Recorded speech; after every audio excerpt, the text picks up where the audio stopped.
Okay, so it's nice and hot, it's sunny, it's summer weather, and what's the plans for today? Well, one of them, to get my hair cut, because it's needed it. I also need to go out and get 2 new tyres for the car, and at some point I also need to pick up some sort of England top, because the Euros are on. We're sort of second week of the Euros, and at work we're allowed to wear the England top. So that's the plans, general plans anyway.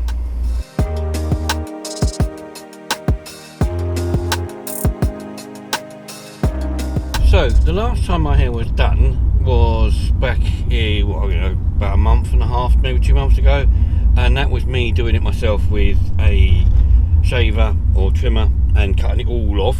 I went sort of completely skinhead, and then it's grown back. I've coloured it a couple of times I think since it's grown back.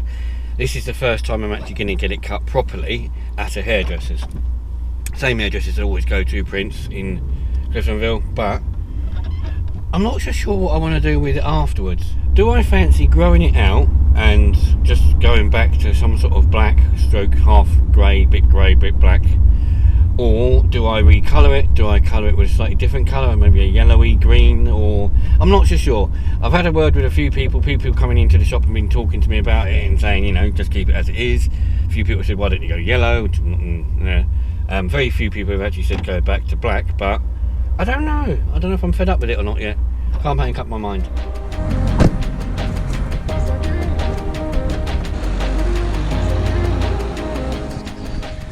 It's much better now.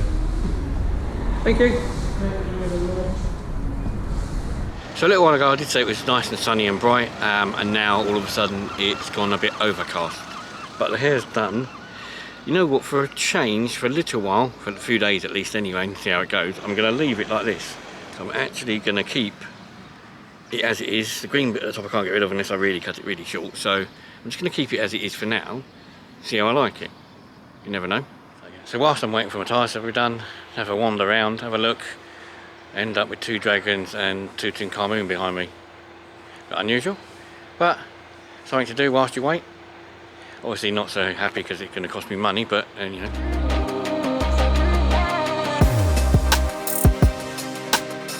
It's also very nice to see a bit of colour here for a change. This wasn't here last time I came here. It's a bit bright and a bit better looking.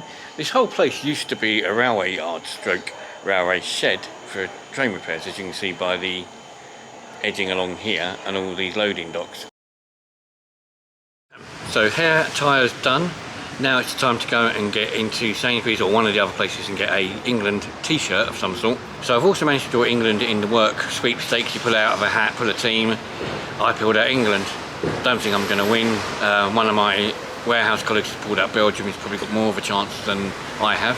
I'm going to go home and watch the Belgium game actually after I've bought this England top. I am also quite glad to see that Babybel are supporting it with little flags on the cheeses. That's quite nice. It's just a case of having to go through a few cheeses to find the flags you actually want though.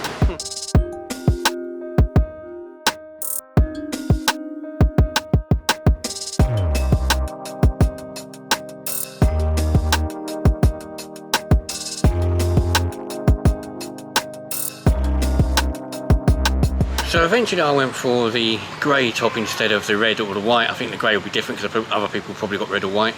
I will go out a little bit later on after the Belgium game and see if I can buy some earrings, because it tends to be Asda that do like the England earrings and stuff like that, so I'll have a look at them a bit later on and see what the rest looks like for tomorrow's game on Friday.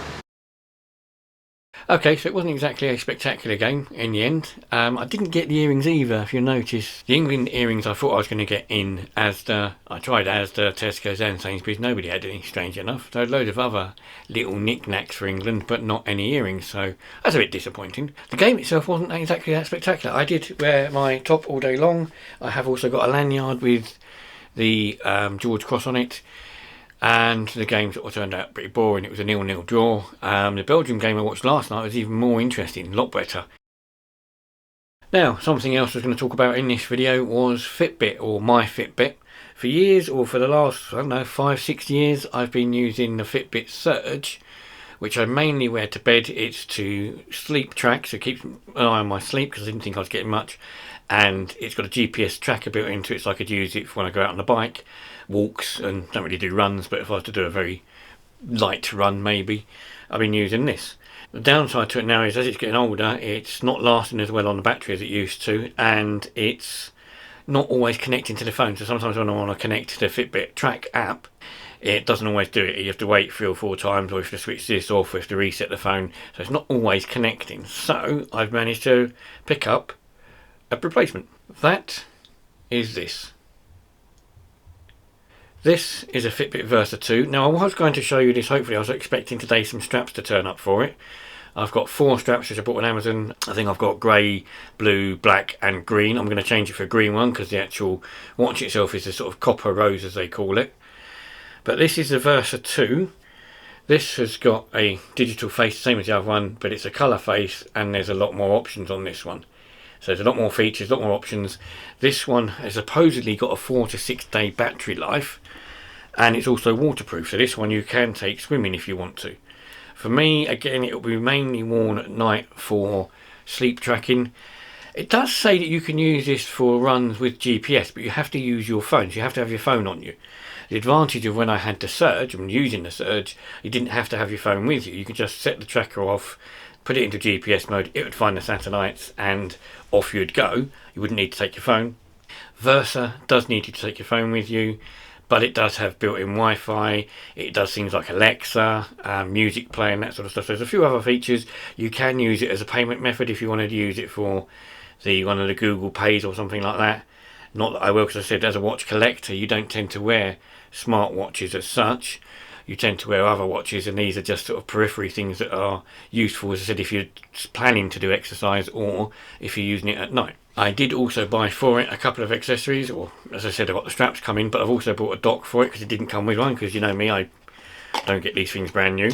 So I had to buy a charging dock, which is quite nice. And then that charging dock actually came with 2 clear screen protectors as well, which are quite nice. You've got these clear casings that go over the front to protect it. So sticking one of those on, so it's still fully usable even with that on. You can see it goes around the edge,